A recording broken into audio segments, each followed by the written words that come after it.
Dokonalý a pevný manželský zväzok neexistuje bez vzájomnej úcty, dôvery a lásky.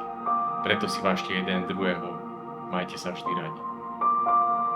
Život sa neskladá len z radostných a pokojných dní. Aj vo vašom živote musíte s týmto počítať. Avšak čím viac dobra, krásy a lásky budete navzájom pestovať vo svojich srdciach, tým bude váš manželský zväzok pevnejší. Tým bude váš život radosnejší a pokojnejší. Dnes, vážny snúbenci, zverujete jeden druhému najkrajšie bohatstvo. Svoje šťastie, svoje nádeje a svoju krásnu mladosť. Preto sa obraciam na váš ženích, Patrik Brinžák. Pýtam sa vás, či som dobre známe práva a povinnosti vyplývajúce zo zväzku manželského, či dobrovoľne vstupujete do manželstva tu s prítomnou nevestou Janou Mihaldovou. Áno.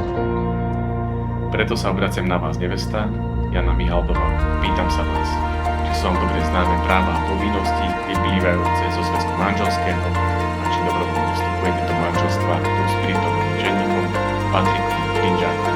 Áno.